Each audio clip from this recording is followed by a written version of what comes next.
How do you create an extraordinary quality of life today? For nearly 2 decades, this one man, Anthony Robbins, has searched for and found that answer. Now, using education to teach and entertainment to inspire, his systems for change empower millions around the world to improve their lives. Live, by satellite, on audio tape across 42 nations, from Russia to Germany, England to China, his impact is global. Oh, yeah. Tony Robbins is sought out as a peak performance consultant and turnaround expert. He has met with world leaders like Nelson Mandela and consulted with Mikhail Gorbachev.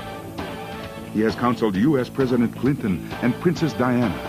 Tony Robbins provides the competitive edge in sports. He strategized with America Cubed, which brought home the America's Cup. He helped the LA Kings reach the Stanley Cup Finals for the first time in 17 years. Then, when Andre Agassi was ranked 30th, he asked Tony Robbins to help improve his mental focus. Within 6 months, Agassi won the U.S. Open and became the #1 player in the world.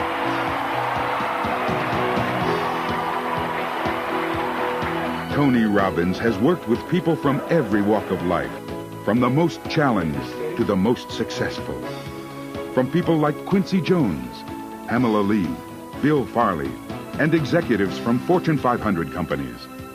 From the very famous to the very special. Now, Tony Robbins can be your personal coach with his 30-day personal power system. Learn how to master your emotions. I'm happier today than I've ever been before in my life. Your physical health. I've maintained a 78-pound weight loss for 2 years. Your relationships. I'm so much in love. Your finances. From 0 in sales to $7 million in revenue. And balance your life.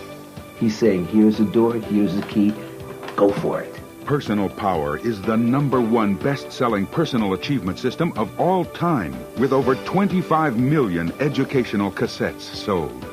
Coming up, we'll travel to the big island of Hawaii, where each year more than 1,000 people from 42 nations attend his most exclusive event, Mastery University, to learn a tool you can use to immediately improve any area of your life. Welcome to Anthony Robbins' Life Management Systems. Now let's join Tony at his beautiful island resort in Fiji. Hi, I'm Tony Robbins, and welcome to our Fijian island resort, Namale. It's a paradise here, and we're about to go on a journey together that'll include some time here in Fiji, some time in Hawaii at my Mastery University, and maybe a couple other places where I can share with you just a couple of tools that can help you increase the quality of your life. In just 45 minutes, we can't obviously give you a whole seminar because one little section is 3 or 4 hours, but I want to give you a little appetizer or two of some tools that can help you to, one, increase the quality of your communication. Because my personal belief is it doesn't matter what your goals are, your desires, ultimately your ability to achieve them and to be happy and to be fulfilled comes down to communication. And we all communicate well when we're in an unstressed state. But when we get stressed, we start developing patterns that stop us. So I want to make sure that in order to have that quality of life where you can really manage your life effectively, you learn just a couple of tools in that area. Secondly, if we're going to manage our life and really learn life management systems, we have to know our priorities. So we're going to do a little goal-setting workshop. And you may have begun a part of that if you've already gone through the audio tapes of Personal Power, which I hope you've done, because that's ideal to go through before you go through this videotape. But if you haven't, you can do it here with me on the videotape together. And I can tell you that this little process is something that's totally changed my life and an amazing number of other people.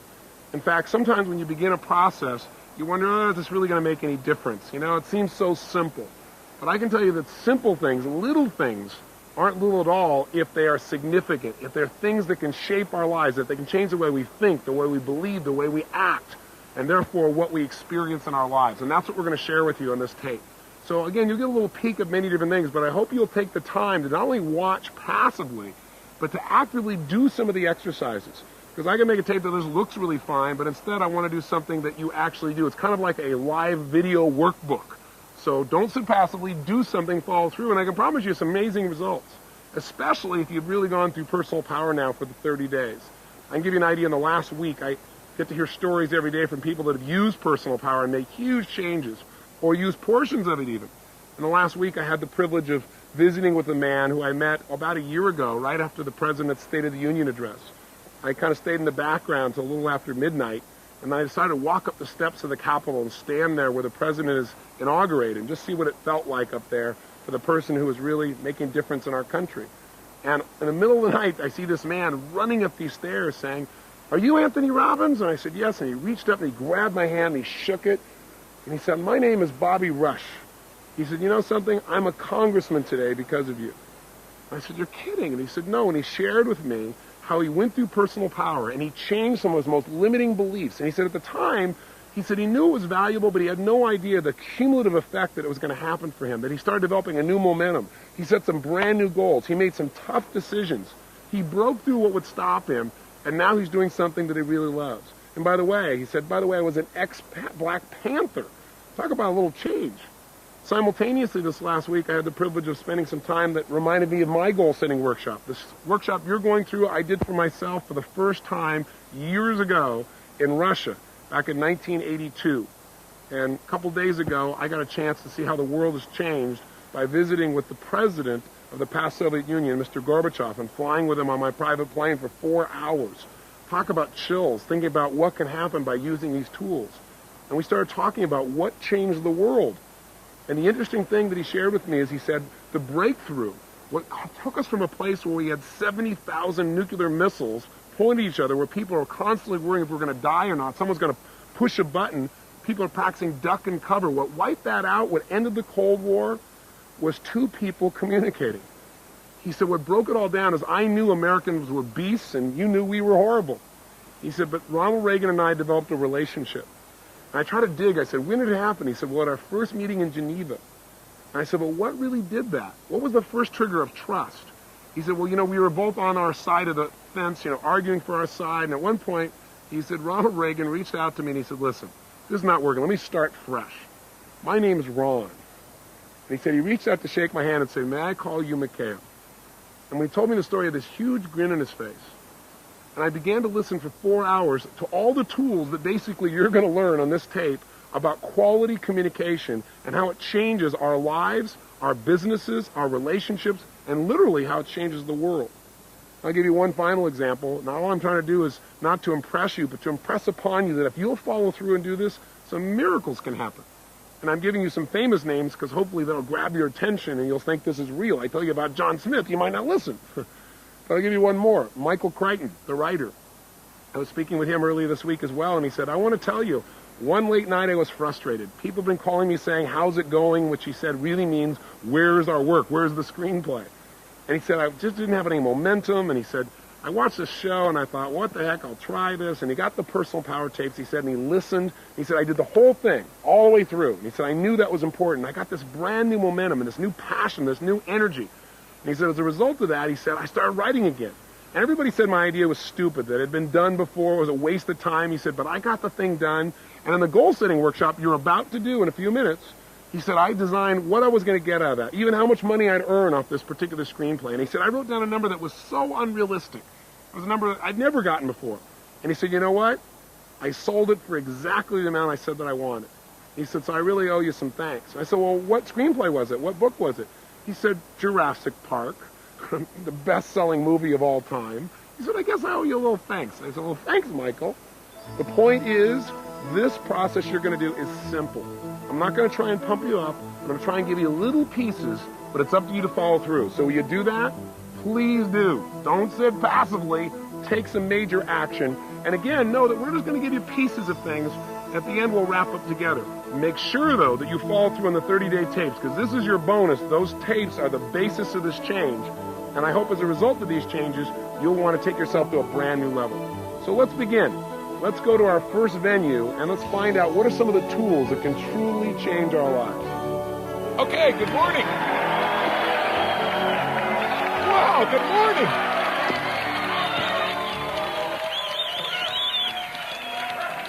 Another day, a lousy day in paradise, right? Today, we're going to do something that I'm incredibly excited about. You know, all the things we've done up until now, I know you've all felt huge transformation from. But today, when I first started thinking about it, I thought, oh, you know, this material is so important, but maybe I'll do just part of it because it can get digital. And also, we have joining us by videotape a brand new set of people who will join the 25 million people that have already been exposed to personal power.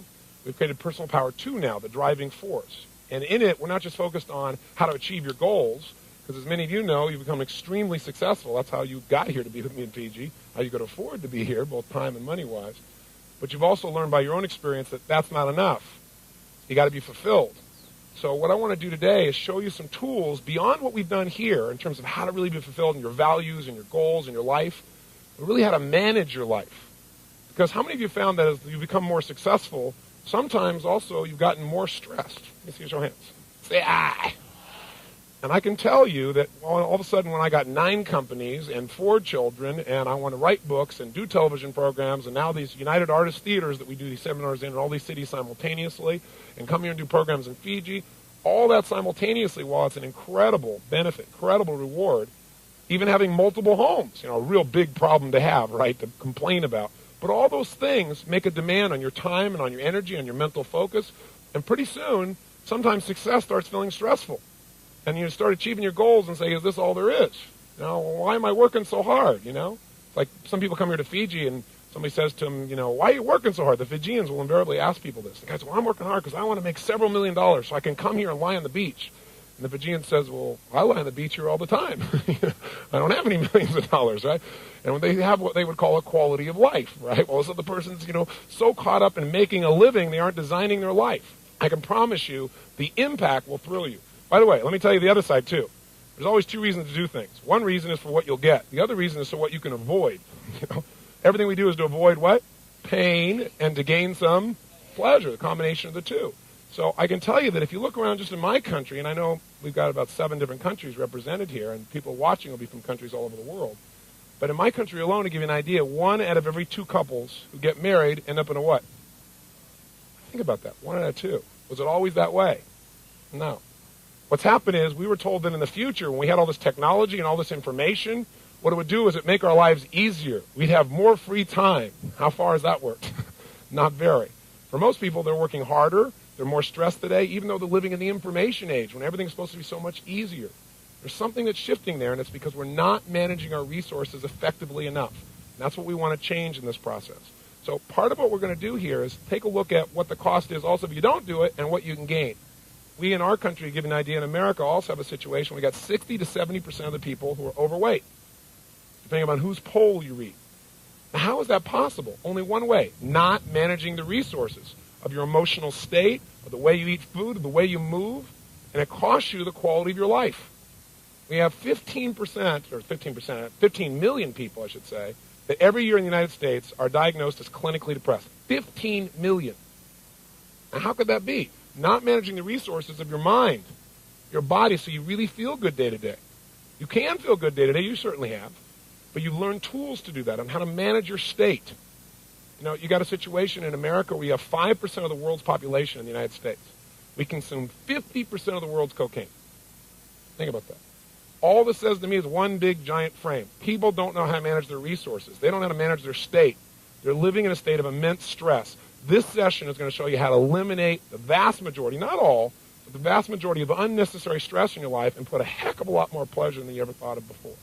But I think before we start, maybe what would be nice to do, since we have these people joining us by video, is let's give them a big welcome from everybody here in Fiji, from, I guess, 7 different countries. Give them a big hand here. Let's welcome them here with us.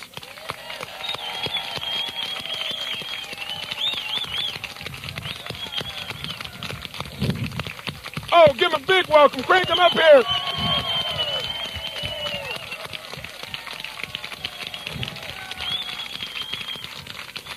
So, now, for these people watching the video, or the individual watching the video, they're probably thinking, this group is crazy. They're all hyped up. They're all motivated. What is this? They may just be watching this video for the first time. So I know most of you got here because some time ago, some of you years ago, some of you months ago, you were up real late one night. You bought a set of tapes called Personal Power, and they've had a big impact on your life. That's why you came here to Fiji, to expand it to another level and became part of Mastery University. If you were trying to tell a friend what this has meant to you, somebody who's like, oh, will this really work? I just got started. I don't know if it's going to make a difference. It might help somebody as they're listening to think, yeah, I'm going to listen a little bit closer if I know it really works. Who here would share with them just a few seconds of what it's meant to your life? Back here, why don't you go all the way back in the corner? Yes, Donna. Can I hand her this microphone, please? Give her a hand, it's Donna. Well, I'm Donna Ringo. I'm from Louisville, Kentucky. I'm here with my husband, Bill, which I would have never imagined in a million years that this would have ever happened. So I want to thank you, Tony, but it all started by thinking I had everything I had ever wanted. We had always done dreams. We'd always done goals, written them down. I had a business that I had started and grew from a one-woman office to a 15 employees and sold it for over $1 million. And I thought I had everything I ever wanted, and I woke up one night with nightmares crying because I was so unhappy. Just because you think you get what you want, it may not be what you really need and what you're destined to do. And I went out and watched the television. I was clicking through, and I ordered the tapes. And the greatest thing I ever did was listen to those tapes for every single day. I didn't miss a day. I broke appointments so I could listen to Tony's tapes. And it has changed my life completely. I was always happy. Everybody liked me, I thought, or whatever, but I didn't connect totally with people. And I have lost 54 pounds. I have about 50 to go. I have about 50 more to go, but those are going to come off too. I've made some incredible friends that I just dearly love. And we've started another business. I got out of that other deal. It was I'd get the money over 5 years if I stayed and helped manage, and I just said, the money's not important, and I left a lot of money on the table. And started another business, and we're making more money with 3 people than we did with 15, which I like. And, life management there, boy. Absolutely. And not only in the process have we always made a lot of money, but we never made it stick. And last year we invested over $50,000 thanks to Tony's techniques. So, and our relationship was always great, but I have to tell you, this week it's gone to a new level. Thank you. Thank you. It all started with a tape. Thank you, Tony.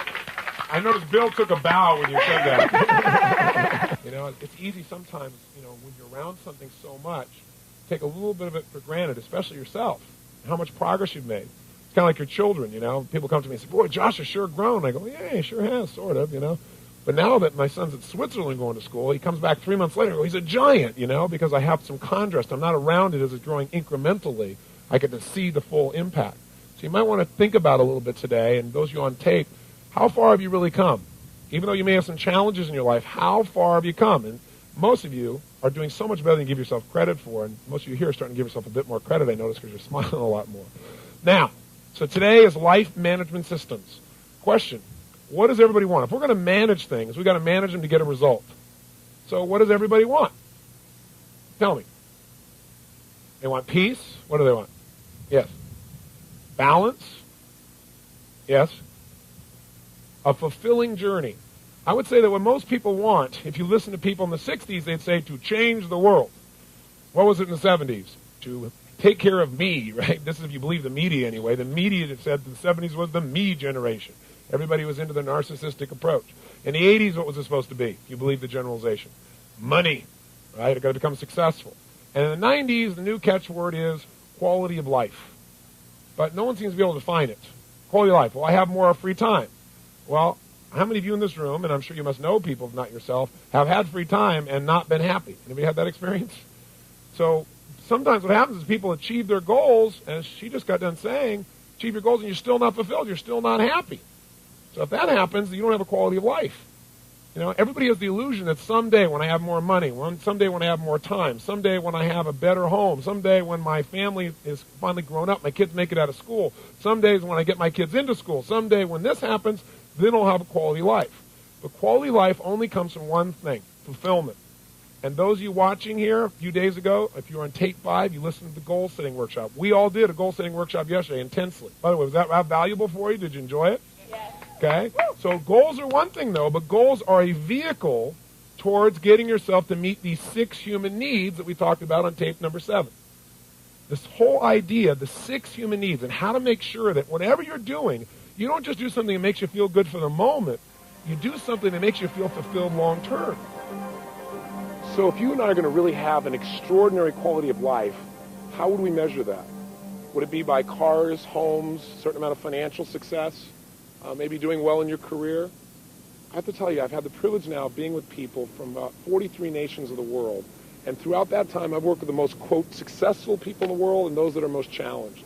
And what I find is the common denominator of success or failure ultimately is fulfillment. There are a lot of people out there that have everything on their side, and they're frustrated. And there are a lot of people that have every challenge you can imagine. They're excited about the passion of their life, trying to figure out how to make it work. I think ultimately a quality life is a life where you experience the emotions that you want on a regular basis. You know, I had the privilege of meeting Sir John Templeton and talking with him and interviewing him. And this is a gentleman who's made an amazing difference in the world. He's also been very successful in business. He's a billionaire, probably one of the most successful investors for the last 50 years around the world. And when you ask Sir John, what does it take to be, quote, wealthy? John turned to me and said, Tony, it takes one thing, gratitude. I said, that's interesting. He said, yeah, because it doesn't matter how much money you have in your life or anything else. If you're not grateful, you're not rich. I think that's really true way beyond the money, right? It's about all the areas of our life. So ultimately, what I really hope that personal power will do for you by your taking advantage of these tools is show you how to live in a place where you feel the joy, the excitement, the passion, the love, the connection, all the emotions that you really want in life, and spend a lot less time in that frustration or that overwhelm or resentment or anger or anything else that used to dominate maybe your life or people that you care about. Because think about it. If we don't manage the ultimate resource of our emotion, where does our life go? We could be brilliant. We can have great ideas, great desires, but we're not going to follow through. We're not going to go start a new business unless we can generate the emotion that gives us drive. We're certainly not going to be in a position where we stay close to the people around us. Have you ever, for example, been in a frustrated state of mind and then snapped at one of your children and had nothing to do with them whatsoever? Felt bad about it maybe afterwards? Or maybe you've been in a place where you misinterpreted someone's intent. You thought they had some secondary approach or gain of doing something with you, and they just really cared. But you're in such an angry state, you kind of filtered it wrong.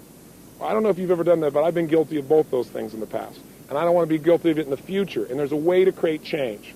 Now, I'm assuming, first of all, that you already know two of those ways because you've already done those personal power tapes, right? You're not supposed to be watching this video unless you first do those tapes.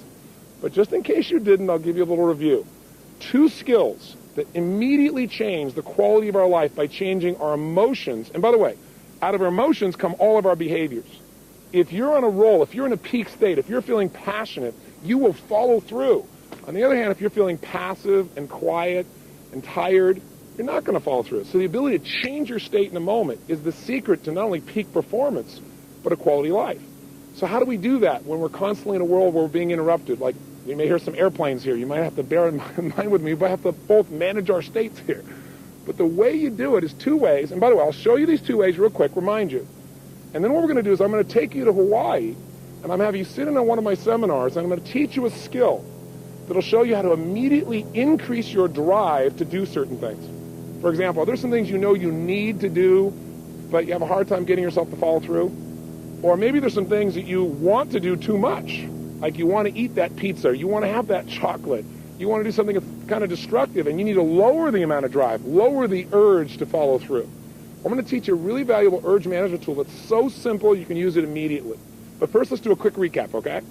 Number 1, whether or not we're happy or not, the way we feel determines the way we behave. So, for example, can you remember a time in your life when you're really on a roll, where things were just flowing, where it's like it was effortless, where it's just like you didn't have to think about it, you just thought afterwards, how the heck did I do that? I'm sure you have. Have you also had times in your life, though, when you couldn't remember your own home telephone number or how to spell the word the, where it felt like you could do nothing right? And what's the difference in performance? You're the same person, you have the same ability or skill, but in one situation you perform brilliantly, the other one kind of brutally. The difference in people's behavior is not their ability in most cases. It's the state that your mind and body is in at that moment in time. So how do we change our state if we're feeling frustrated or we're feeling depressed? Well, first of all, we have to learn and pay attention to what we naturally do when we're in a peak state versus what we naturally do when we're in an unhappy state. And by the way, you can use this to change performance immediately. I've done it with top athletes. Some of you saw in the infomercial Andre Agassi. Now, a whole series of athletes I've done this with where I'll help them discover when they're at their best, they just flow. They don't think about how am I going to hit that ball. I asked Andre when I first met him, I said, listen, have you ever hit a tennis ball perfectly? And he said, well, of course. I said, well, then stop trying to figure out how to change your swing, and let's get you back in that same state of mind where you naturally do this. Let's find out what the triggers were. And the first place we looked is step number 1. To change your emotion, you must change the way you use what we call your physiology. That's a big word, but physiology just means the way you move, the way you breathe, the way you use your facial expression. I got some sun here. I'm squinting. It changes my state. But the way you move affects everything. So So for example, if a person's feeling depressed, do they take on a certain physiology, a certain posture, a certain breathing pattern? I mean, think about it honestly. What's the posture of somebody who's depressed? Where are their shoulders? Come on, tell me the answer. I want you to think of it yourself before I say it. Good. Shoulders are down. Where's their head? Of course, down. What's their breathing like? Full or shallow? Of course, shallow. Facial expression, is it up and tight or slack? We both know it's slack. Now, how come you knew this before I said it? Because you've practiced this stuff before, haven't you? We've all been in that place where we're depressed and we're down. Now, what's interesting is, how do we treat that? What do we do with that? Well, what most people will do is they go take a drug. Or if people are really feeling down in life, they'll go drink some alcohol or maybe smoke a cigarette. Some people do something positive like exercise, which gets you to engage your body in a strong way, which, by the way, immediately changes your state. So what we might do is just try something simple. Might try just breathing differently. Might try standing up differently. For example, try it with something simple. Right now in your chair, one of the challenges I have as you're sitting watching Fiji and some of this material we're sharing is you're not in a seminar. In a seminar, I help you to keep yourself in a peak state. Because the state of mind you're in determines how much emotion you're feeling, and the emotion attached to the information is what gets you to follow through. So right now, you're kind of passive. So right now, do me a favor and do you want to? Try this. If you were feeling kind of tired and bored right now, how would you be sitting? Hopefully not how you are right now listening to me. But how would you be sitting if you're bored and tired? Just try it. Come on, it's easy. Bored and tired. What happens to your shoulders? What happens to your body? What happens to your breathing? Bored and tired. A little frustration, that bored, tired, and frustrated. Right? Get that look on your face. Kind of right now, come on, try it. Just see what it's like in your body. See if there's actually a posture that goes with that emotion, a way of breathing, a facial expression. I think you know where it is. And if you went there real quick, that might be a sign you might want to change for the future. Now, in that state of frustration, imagine trying to design your life, trying to change your life. It's not going to happen. So now try this. Sit up in your chair right now. Come on. No one's watching. It's just you in this videotape with me. Come on. Sit up in your chair.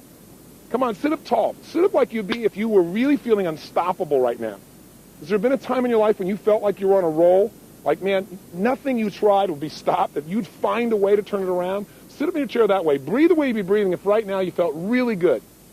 Put the kind of smile on your face like you felt really excited. Now, I know this sounds third grade. Oh, yeah, what a pump up. Sit up, and that's going to really change my life. But the truth is, if you look at your life and you were to write down all the emotions you experienced in the week, both good and bad, each of those emotions has tied to it a certain way of using your body. And if you keep using your body that way over and over again, you'll keep feeling that way. So make yourself breathe and feel good. Sit up like you are ready to make something happen right now. If you're in a state of certainty you were going to achieve what you wanted, how would you be sitting up? What would be the look on your face if you were totally determined right now? Make a little gesture. What kind of gesture would you make if you felt determined right now? Come on, just try it. If you make that gesture really strong like you mean it, how does it feel? Just kind of feel what that feels like in your body. In this state of mind, are you likely to do things differently than when you're in that passive state? You and I both know the answer to that question. But the secret is to train yourself to stay in this state so it becomes natural. It's kind of like, how do you build a muscle? I want to build a strong bicep. I may lift weights. And when I lift weights, I don't just exercise. If I want this muscle to grow, I got to condition it by pushing beyond what I'm comfortable with. So if you're just watching me right now and going, who is this idiot telling me to do all this stuff? It's okay, but it won't give you a change. So you got to really exercise it, and you got to do something you're not comfortable with. And if I'm doing 10 curls with a weight, which one of those 10 do you think I want to do the least? Obviously, number 10. Which one will give me the most growth? Number 11. Right? When you push beyond your comfort zone, that's when you create a change for yourself. So now, what we're hearing in the background is another airplane. This tends to change our state because it affects state number 2, which I'll wait for it to go by for. The second thing that affects our state is what we focus on. What you and I focus on, moment to moment, radically changes the way we feel. So as that thing goes by, if you focus on the sound of the plane, which would be the natural thing to do, it's going to change your state. But I'll give you a better example. If you're in a position where you want to condition yourself to feel good, you got to control what you consistently focus on and how you consistently use your body. So for example, if you wanted to feel bad right now, I bet you could pull it off. Do you have any memories from your past, some horrible memory that if you thought about it in detail and really focused on it, you'd feel really lousy all over again? You got an experience like that? Some people say, heck, I got zillions of them. I got a menu of experiences. Other people tell me, why go back to my past? My present is crappy enough. Some people are not satisfied with that. They think of things that haven't even happened yet, and they focus on them. Horrible things that haven't even occurred and feel bad about them in advance. You don't want to fall into that trap. So both of these become habits, by the way. People come to me all the time and they say, I don't know what it is. I don't know what it is, Mr. Robbins. I just feel down all the time. Why do you think I feel so down? Well, part of it is look at their body. Part of it is what do they constantly focus on, how things haven't worked out, how they can't turn it around, and their body's in a lousy place. Pretty obvious. Other people say, I don't know what it is. I feel so up all the time. What do you think is I feel so up all the time? And it's pretty obvious. But we forget the fundamentals, don't we?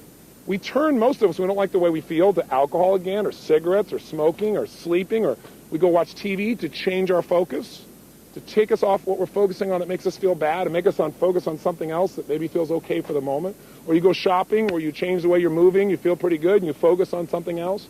But none of those give you a long-term benefit. In fact, some of them have some negative side effects. So would it be nice to be able to change your state that fast, just by a radical change in the way you use your body, or by a quick change in focus? And by the way, people come to me all the time and say, I don't know what it is, Mr. Robbins, but I'm really angry all the time. They make these horrible looks on their faces. I said, well, maybe we should start with your face. Because we get in a habit of using our body in a certain way, and that's it. It takes off and starts to control us. And you want to break out of that. In fact, there's research that's done now with monkeys that I personally don't support, but you should be aware of it. They'll take a monkey, tape down 4 of his fingers.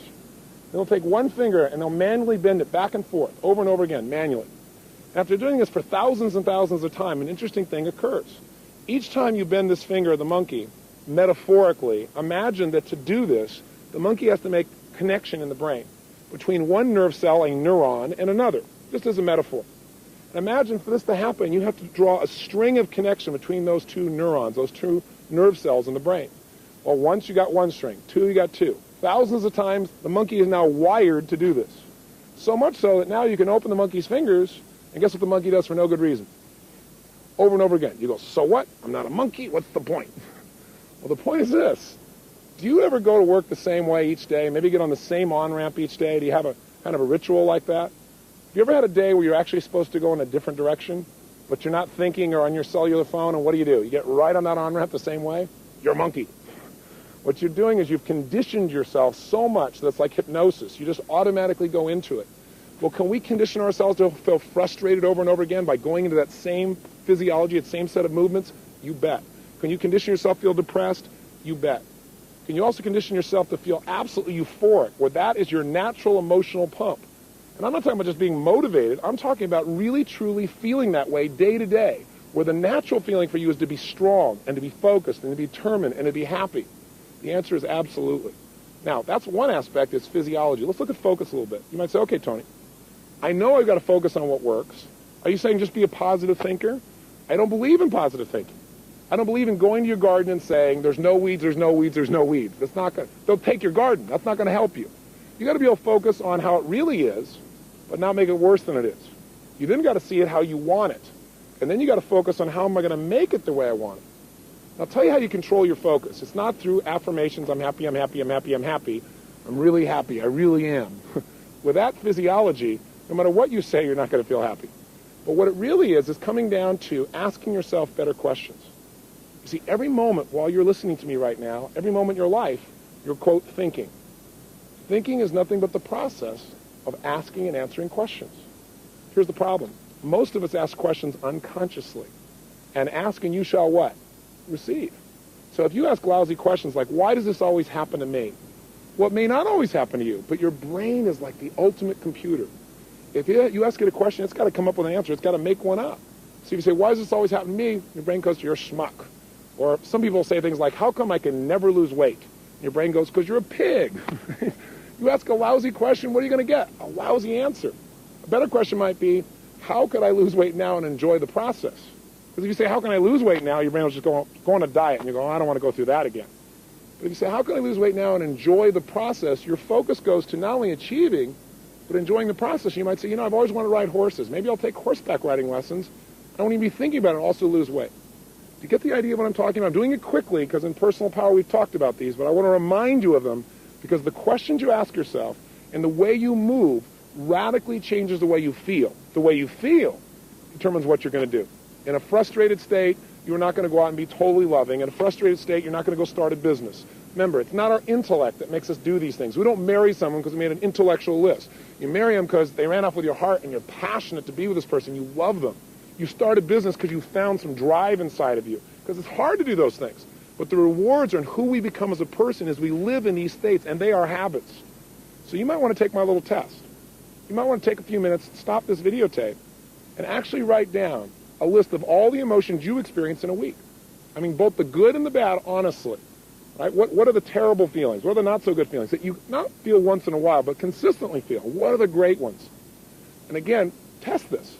And I think what you're going to find is you got probably less than a dozen emotions you experience consistently. And as a result of that, what's happening is at least half of them make you feel like heck.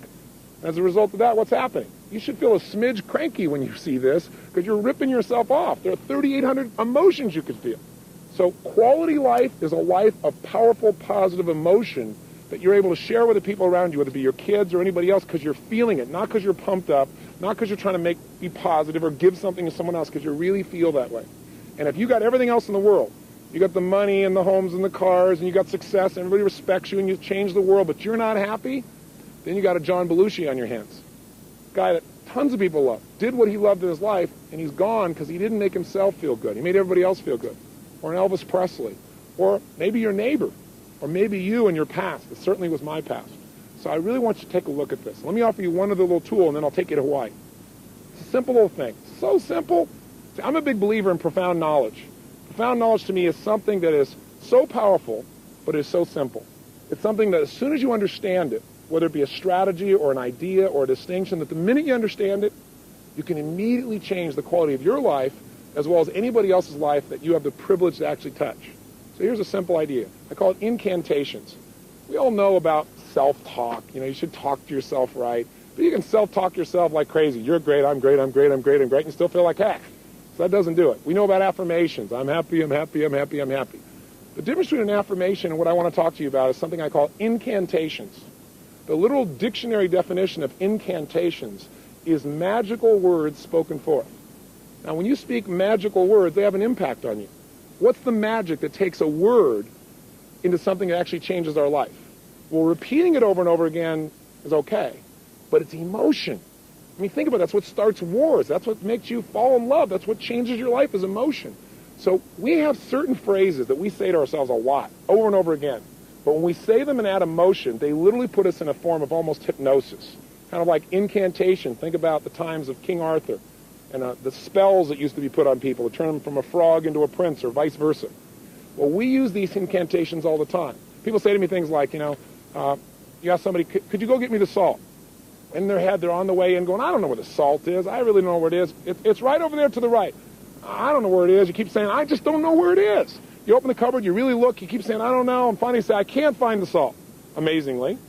So a person comes in, they walk right next to you, reach right in front of your face, and they go, what is this? You go, the salt. Have you ever had an experience like this, honestly? Well, the salt was right in front of your face. Did you see it? Yes. How come you didn't perceive it? Because you'd literally given yourself, in psychology, what we call a scotoma, a blind spot. You'd hypnotize yourself into literally not seeing it. Now, we do this with our lives all the time. People say, I just can't do this. I just can't get myself to follow through. I can't get myself to follow through. I just can't. Why do you think I can't get myself to follow through?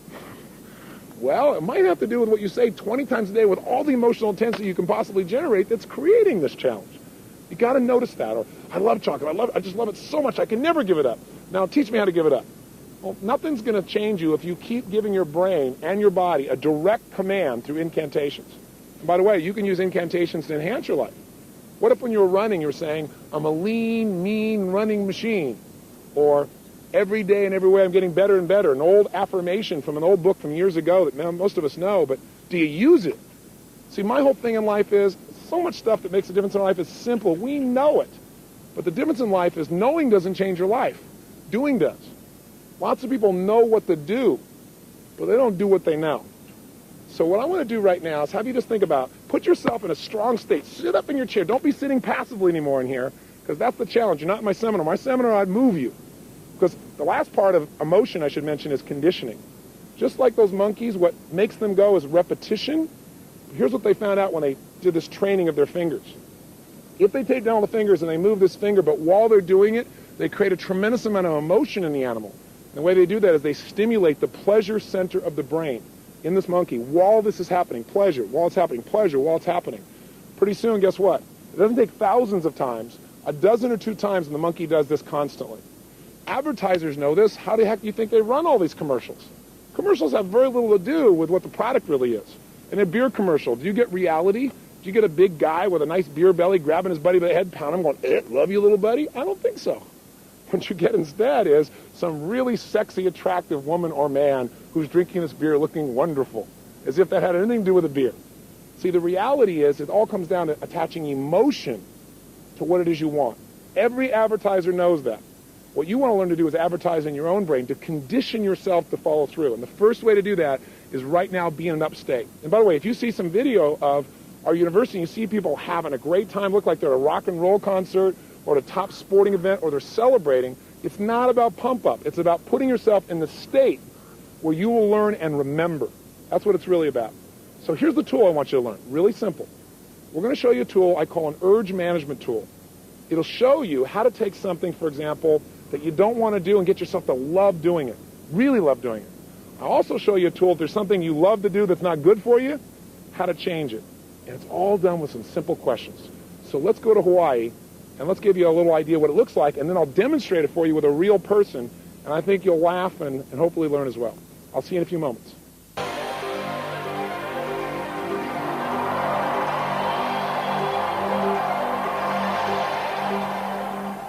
I want to give you one other little tool, and it's a tool that is so simple again. It's like my idea of profound knowledge is when you take something complex and you figure out how to make it so simple, anybody can do it. You can even use it immediately, it's easy, and it produces a result. Now, I'll tell you what the tool is. It's about how to change the quality of any experience you have in a matter of seconds. Any experience. Lovemaking, a business situation, a meal, exercise, anything. And the tool I'm going to talk to you about is called the quality quantifier. And what it really is about is how to increase the quality of any experience you have.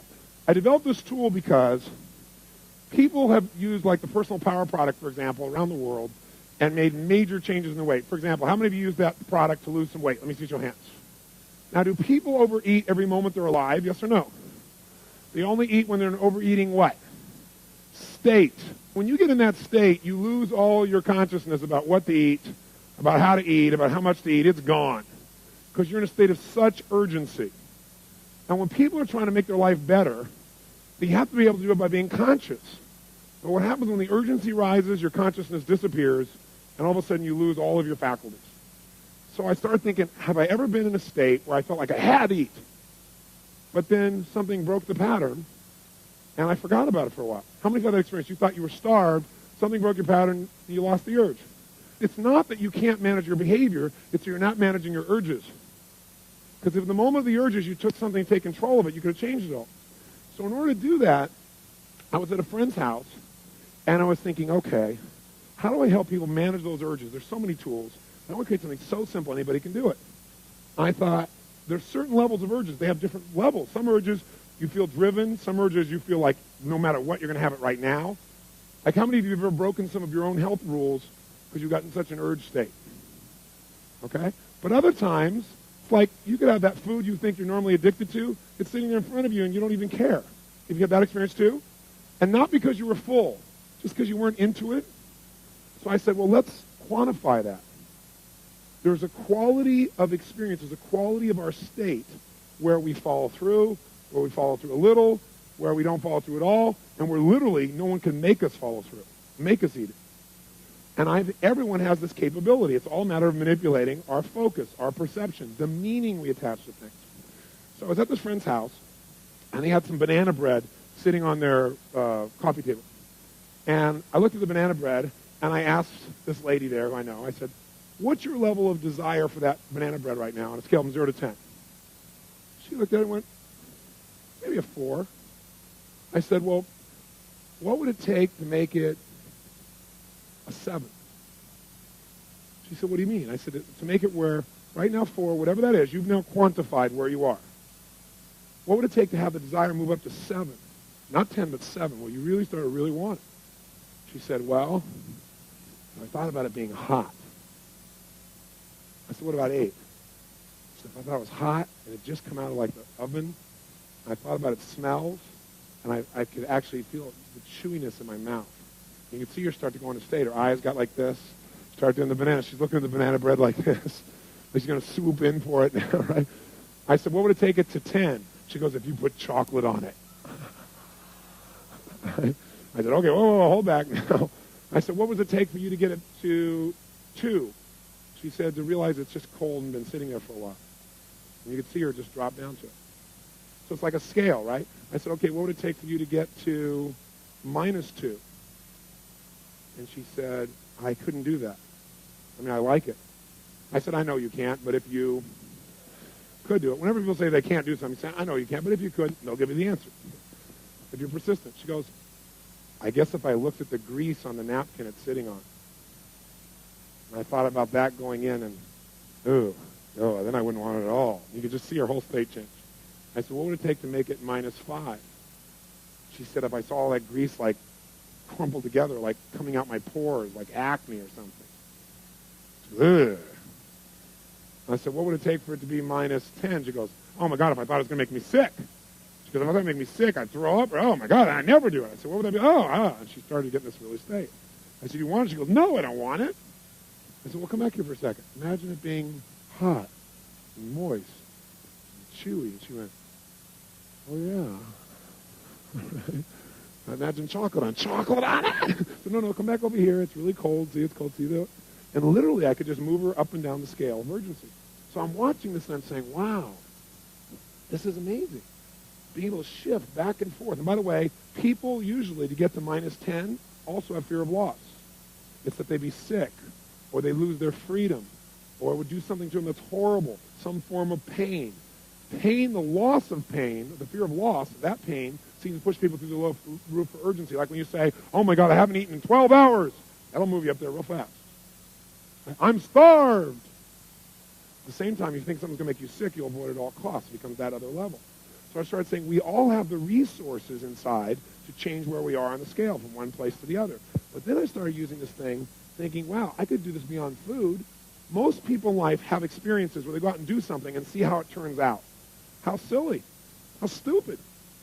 So I was here in Hawaii for a program a couple years ago, and a good buddy of mine, we run together. We went out on a run, and it was a really hot day, and we were on the Big Island that year.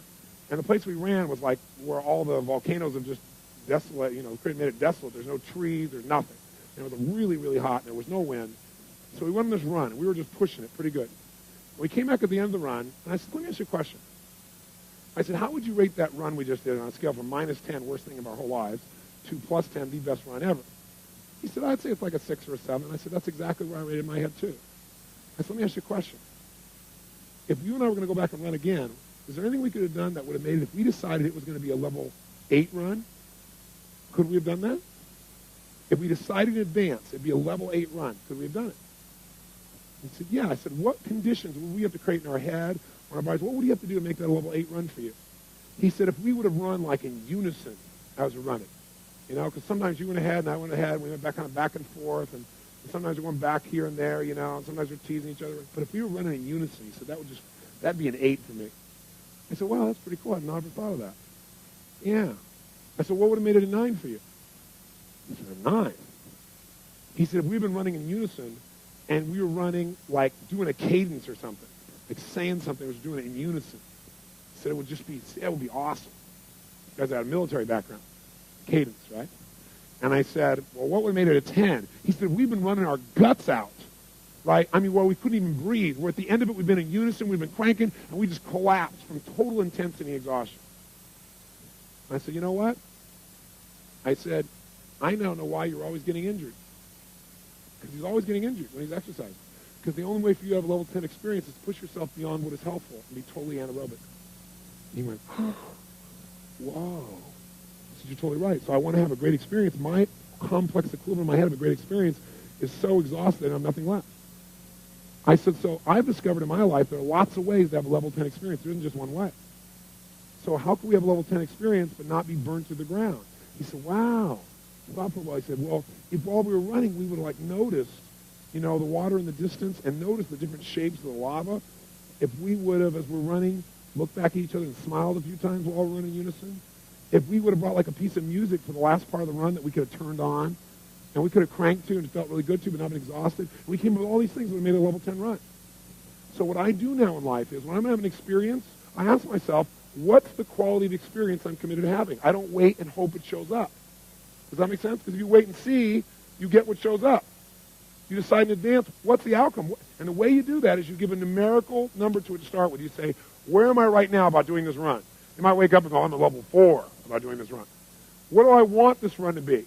And you may not want it to be a 10.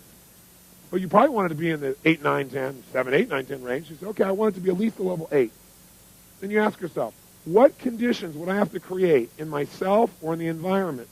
What would I need to do to meet more of my 6 human needs, in essence? Does that make sense? So what would I have to do? What would I have to notice? What would I have to appreciate? What would I have to do with myself? What would I have to think? What would I have to focus on in order for this to be a higher level experience for me? And what happens is you then set yourself up for victory. And I came back after this run. I was so juiced because, like I said, now I can have a great run whenever I want. I can just decide to, figure out the conditions, make it happen.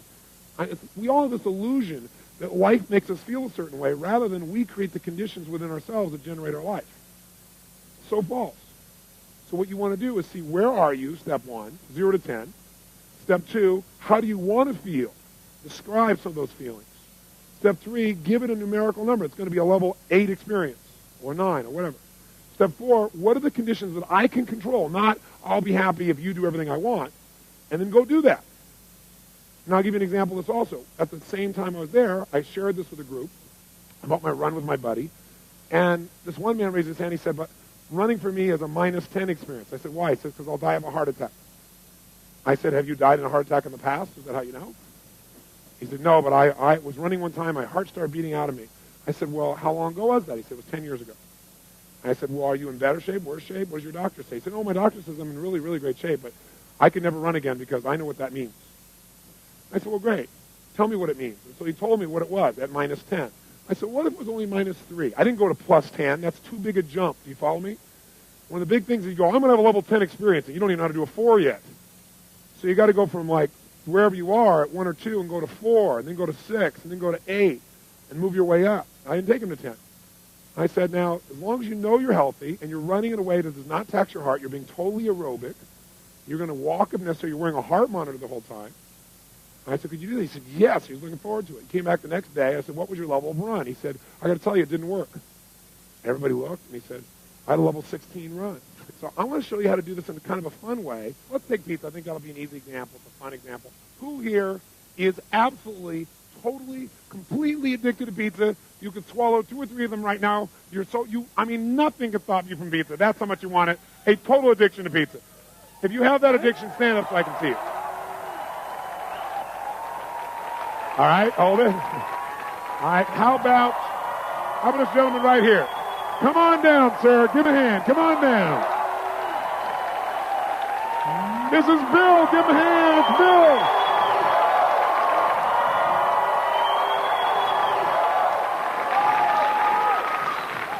First point is you got to recognize where you are currently about the task at hand, whether it's running, whether it's pizza, anything. So you're going to assign a numeric value to your experience. You're going to say on a scale from -10 to what?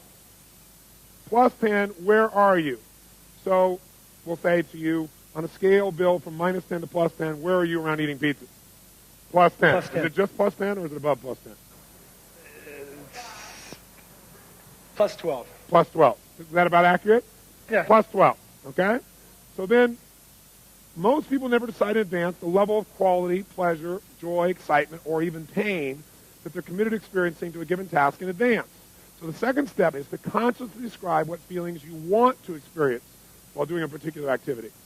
The third step is to decide and quantify. You say, I'm going to give it this quality, I'm going to make it a level 10 experience, 9, whatever.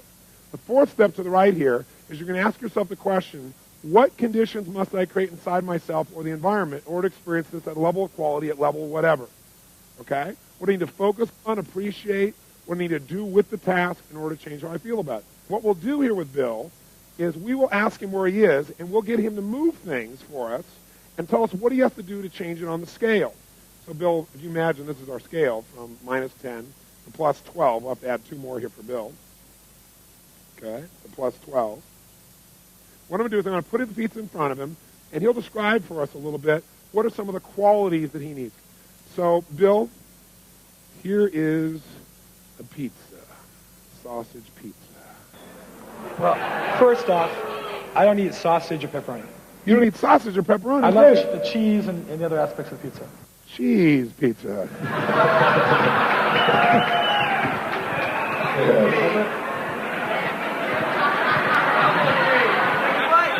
What's your level of desire for this pizza? Right now, it's only a 10. It's only a 10. It's only a 10. Okay. It's not really warm.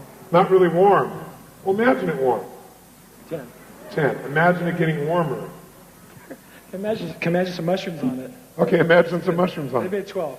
It's a 12. So imagine it with mushrooms on it, warm. Mm-hmm. Some dried tomatoes. Some dried tomatoes. Dried tomatoes, mushrooms, cheese, melted cheese. Look, dripping with cheese. Dripping with cheese. Dripping with cheese. Extra cheese. What kind of cheese? Extra cheese. Extra cheese. What's your level of desire at that level now? About 15. About 15. Okay, so extra cheese. Does that help him get in that state? So let's write down, what does he do to get it higher? Write it down on your little sheet here. To get even higher, what does he do? He adds in his mind that it's really hot. He adds in his mind that it's got mushrooms.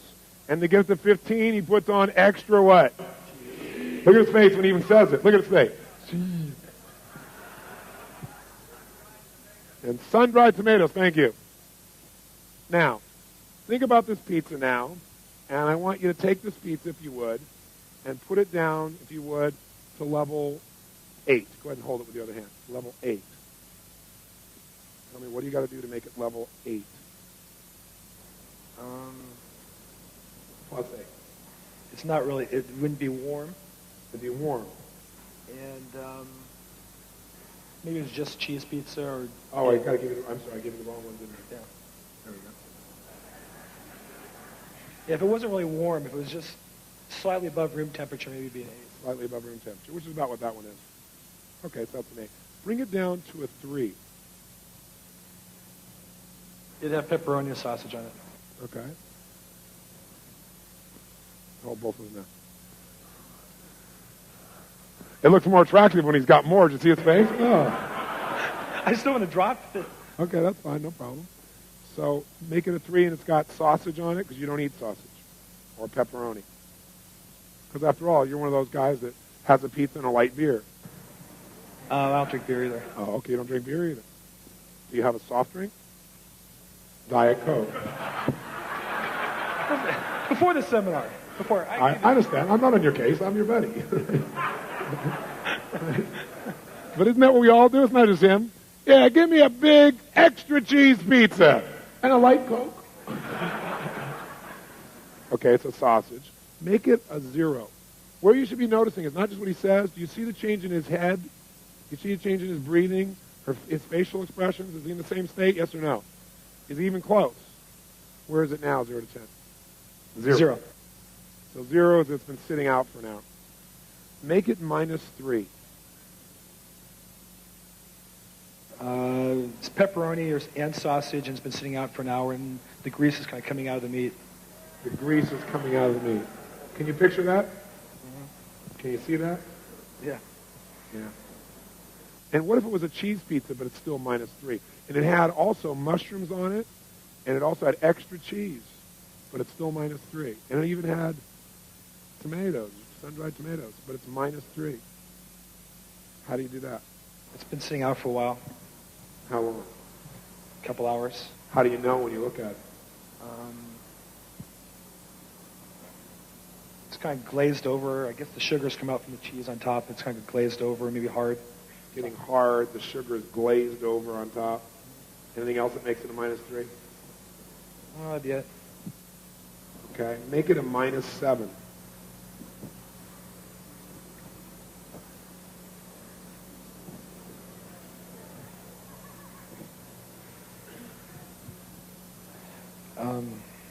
I can smell the meat kind of rotting a little bit. Smell the meat rotting. Smell the meat rotting a little bit. Where is it now? -7. It's at -7. Bring it down to -9. But it has no meat. It's -9.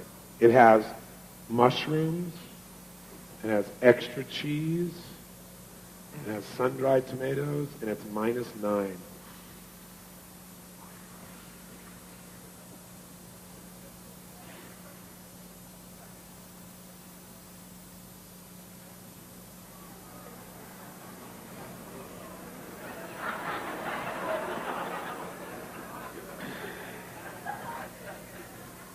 kind of fighting the urge because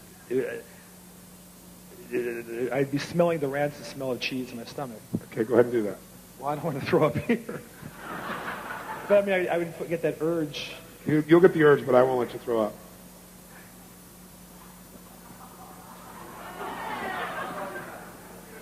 Tell us when you're at -9. You won't throw up till we put you at -11. We won't take you that far. But you'll be real close.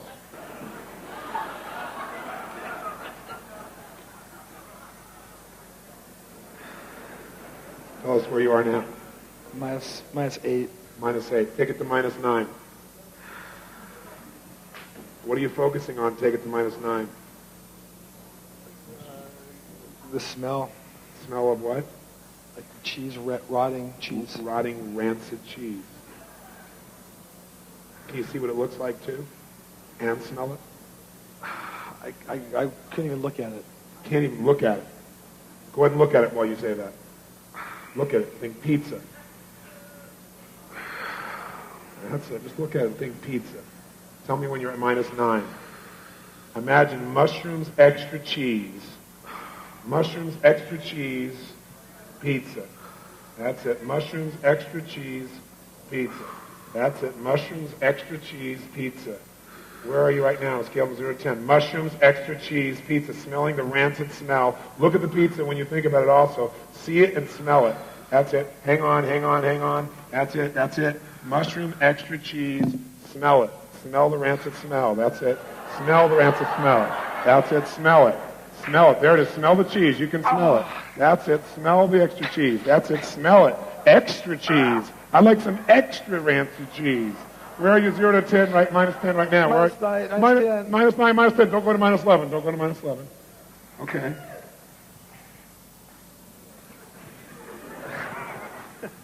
You want some? No, I don't want it.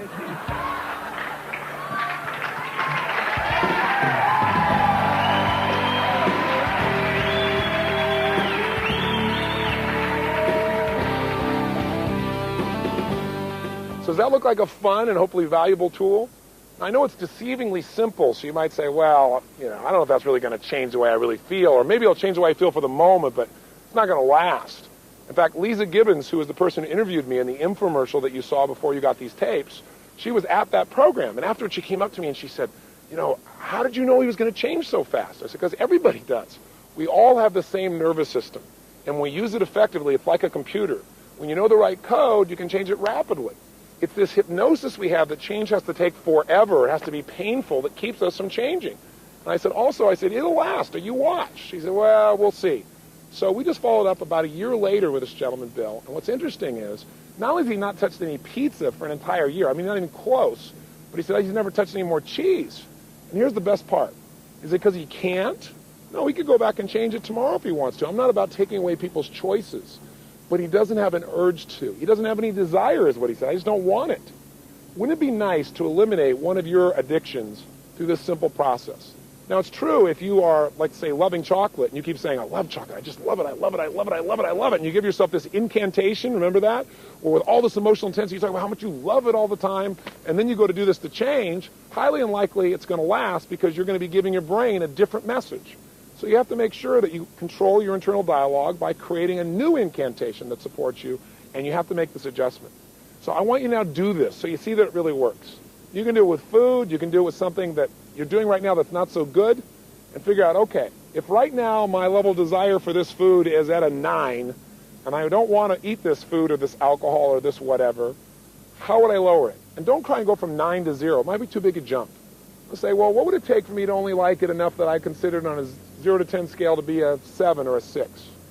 And really think about it. And by the way, the state you're in when you're asking these questions makes a big difference. If you're sitting passively going, well, what would it take for me to feel like a 7? Your brain won't have the answer. You've got to ask a question where you're telling your brain, I expect the answer. You've got to have certainty when you ask a question that you're going to get the answer.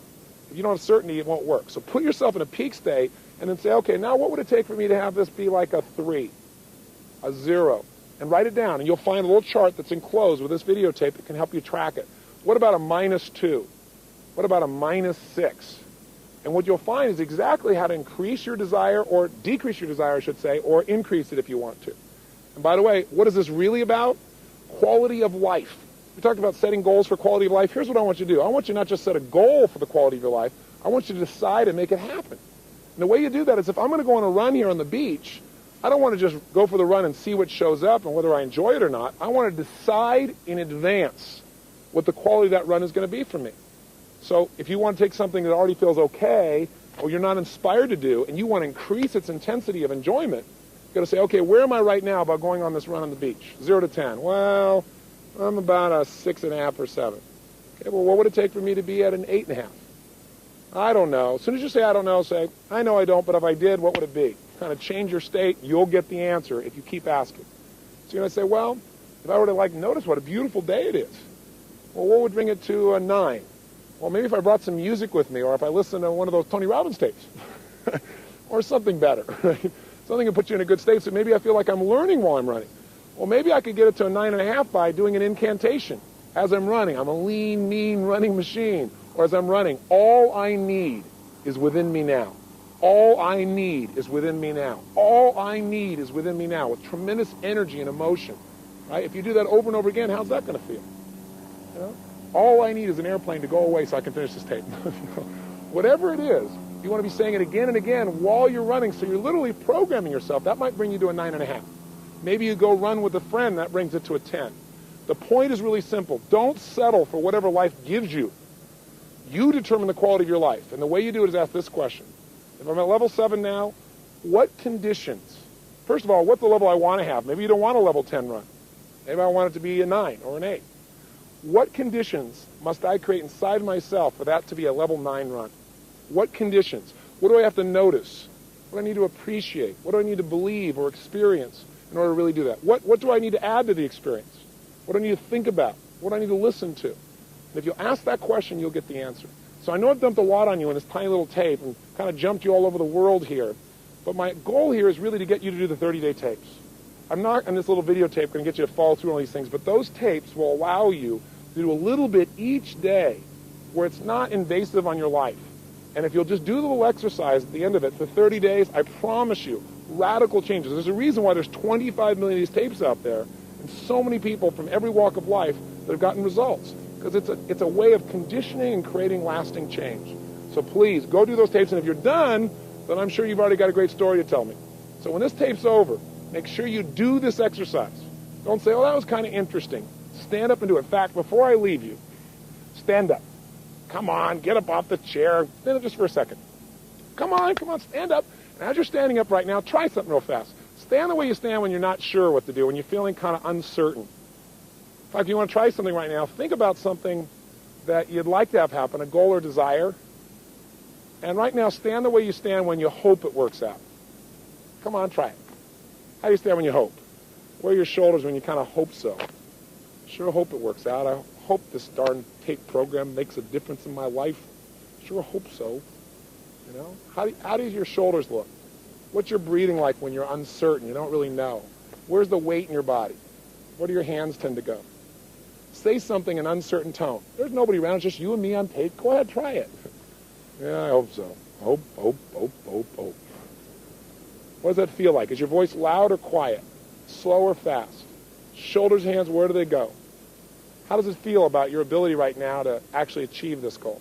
Probably not very great. When you think about it, maybe you think about it working and also not working. Now I'll try this. What if you were worried? What would you do? Try and be worried a second. What do you do? Maybe tense up a little bit?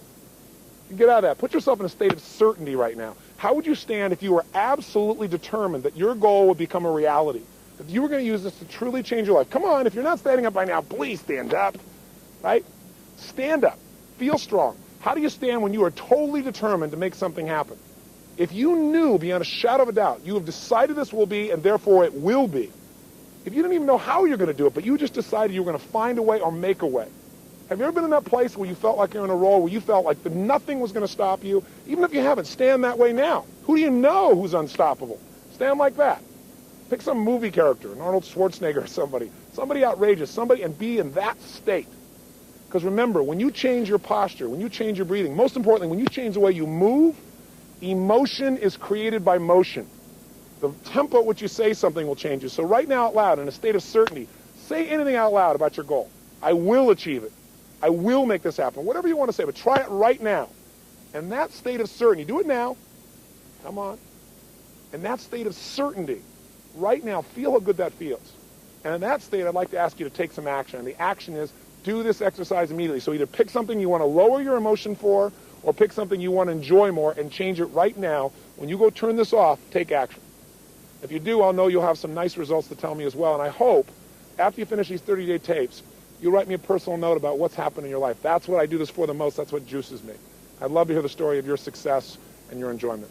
And also, I hope I get a chance to see you in person. I gave you a $100 discount to come to one of my seminars because I hope you'll come take advantage of that. There's nothing like being in the environment where you get personal live coaching to get something done. And if you join me at Master University, you won't just get mine, but you have people like Norman Schwarzkopf teaching you leadership, and people like Peter Lynch, who's taught in the past for us finance, and people like John Gray to show you how to make your relationships work. So if you're interested in that, please look at the back of your book or call us with the number at the end of the show. But I just want to say to you that I hope this is not the end but the beginning of our relationship. But regardless, what I wish for you the most is a quality of life that is extraordinary.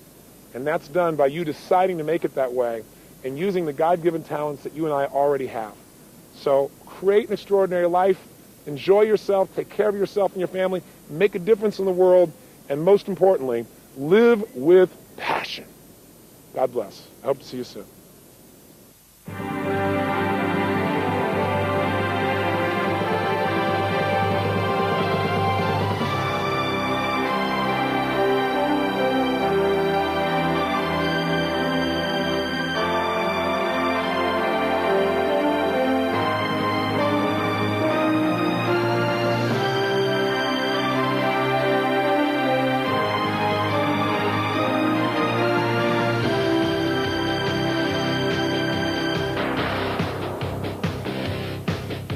One damn cookie. I got a little taste of it. I'm hungry. Bring me some cookies.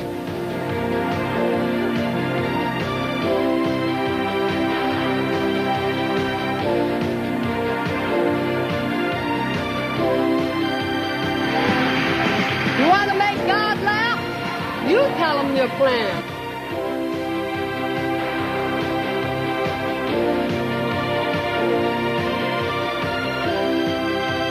I know for me sometimes, if my wife's going to carry this around, and I'm carrying this around, sometimes I'll say, well, since you're carrying that around anyway, put the wallet in it.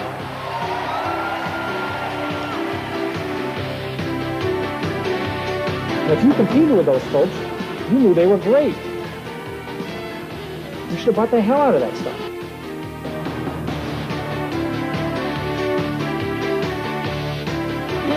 You know, one of the problems I always have with Tony's groups is they never have any enthusiasm when I talk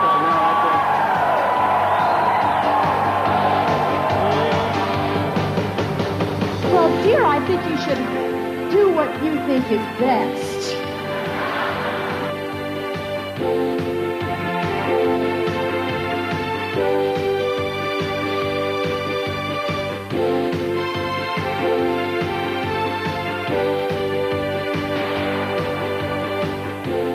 Join the masters of our time